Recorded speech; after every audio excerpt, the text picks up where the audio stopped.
Salut tout le monde, c'est Guillaume de la chaîne Mon Corps en Avant. Aujourd'hui, on va parler des dangers de la musculation, quels peuvent être les problèmes, comment les éviter. Si pour vous, la kiné, le sport et la nutrition vous intéressent, abonnez-vous, on se retrouve tout de suite.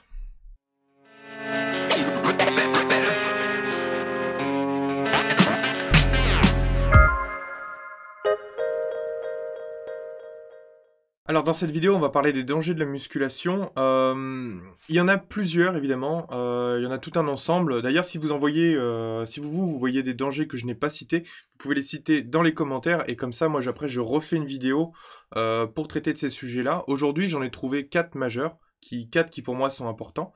Et donc dans cette vidéo, on va expliquer quels sont pour moi les 4 problèmes, on va dire majeurs dans la musculation. Et donc du coup, sans tarder, on va commencer peut-être par le premier. Je vais garder le dernier qui sera peut-être le plus surprenant. Et on va d'abord commencer par un qui est assez classique, qu'on retrouve assez souvent. Le danger qu'on peut avoir dans la musculation, finalement, c'est un déséquilibre. C'est-à-dire qu'on va travailler... Donc ce que j'entends par déséquilibre, c'est que dans la musculation, en fait, il y a, on va dire, deux manières de travailler. Soit on va travailler de manière complète, c'est-à-dire plusieurs muscles et tout un ensemble, soit on va travailler de manière isolée.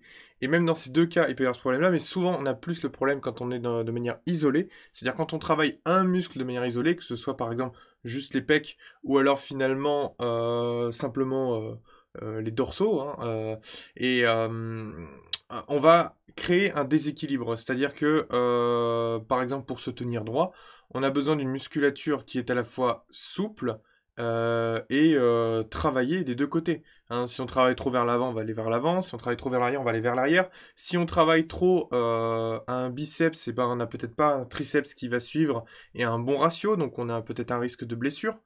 C'est-à-dire que finalement, on va trop renforcer le travail de flexion, donc de ramener les bras comme ceci, plutôt que de travailler l'extension, donc de l'étendre. Et on va avoir un déséquilibre qui finit par s'installer sur le corps.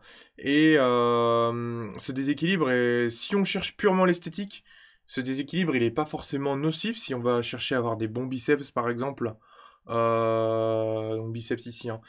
Si on cherche à avoir des bons biceps, effectivement, ce déséquilibre va peut-être pas trop nous impacter, mais si par exemple on cherche à travailler que les abdos et qu'on travaille pas le bas du dos au niveau lombaire, donc les érecteurs du rachis, et bah là effectivement on va peut-être avoir un problème d'équilibre sur le corps. Et donc ça peut impacter évidemment notre santé. Tout dépend en fait de ce qu'on fait dans la vie et des objectifs. Ensuite, l'autre problème, c'est finalement de se préparer, de faire une préparation musculaire par exemple, ou de faire un entraînement musculaire qui n'est pas fonctionnel. Je pense que le cas qui est intéressant, c'est on va parler de moi. En fait, je fais du sport de combat et c'est vrai que pendant l'été, je fais de la musculation. Et puisqu'il n'y a pas de cours et je veux préparer la rentrée. Et en fait, ce qui est super étonnant, c'est que pendant l'été, enfin ce qui est pas si étonnant que ça, je finis par avoir une belle musculature. J'aime ma musculature, ça me plaît. Et j'ai du volume. Et en fait, dès que je reprends les entraînements, c'est de la boxe taille que je fais surtout. Ça demande d'aller très vite, beaucoup de cardio, et donc finalement, mon physique se transforme. Et d'ailleurs aussi, comme je travaillais les tractions en force, quand je venais finalement après envoyer le point, je voyais bien que mon coup était lent et manque de précision, pas forcément bon. Euh, Vraiment que ma préparation n'était pas adaptée. Alors en fait, elle n'est pas adaptée pour une rentrée en pleine forme en box time, elle était adaptée pour gagner de la force pendant l'été. C'est-à-dire que moi, pendant l'été, je privilégiais le gain de force, parce que je trouvais que j'avais un manque de force, et après, à la rentrée, on allait travailler plus spécifiquement dans la boxe, le renforcement dans la boxe.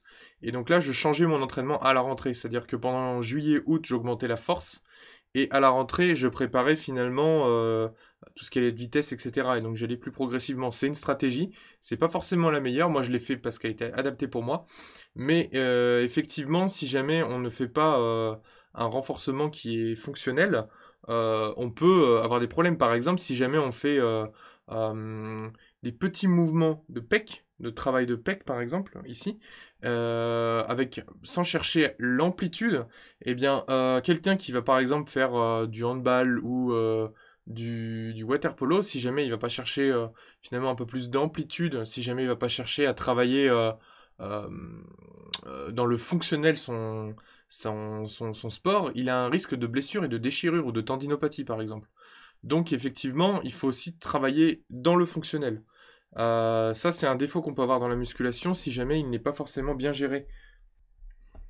Troisième défaut, se blesser. Euh, Dans la musculation, on peut avoir tendance à parfois dire qu'on va alterner, prendre assez de repos, qu'on a mis la bonne charge, et en fait c'est pas le cas. Et donc dans ce cas-là, quelqu'un qui aura trop travaillé un muscle ou à une trop forte intensité, il a un risque de se blesser pendant l'entraînement. Et oui, même pendant l'entraînement. Et donc c'est pour ça qu'un bon équilibre, ça se gère. C'est pas si évident que ça. Il faut mettre au repos le groupe musculaire qui a été travaillé à un certain moment. C'est-à-dire, est-ce qu'on va le travailler une fois, deux fois, trois fois, quatre fois dans la semaine, cinq fois?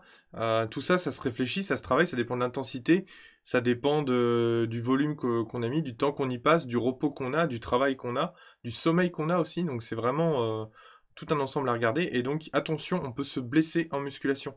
Et enfin, le dernier danger, donc le quatrième, pour moi, ce serait de se lasser.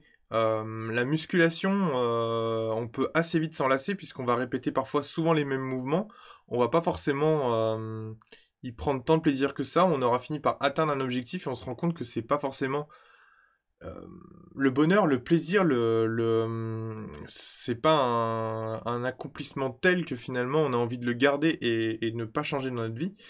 Et donc finalement, on finit par se lasser et après régresser. Or, ce qui est important avec la musculation, enfin moi je trouve, c'est de garder ça de manière régulière, c'est de garder un plaisir, donc peut-être des entraînements plus variés, peut-être moins de charge de travail mais répartis sur plus longtemps, peut-être faire un autre sport à côté. Moi ce qui me stimulait beaucoup par exemple c'était boxe d'un côté et musculation de l'autre, et en fait avec les deux j'avais mon complément.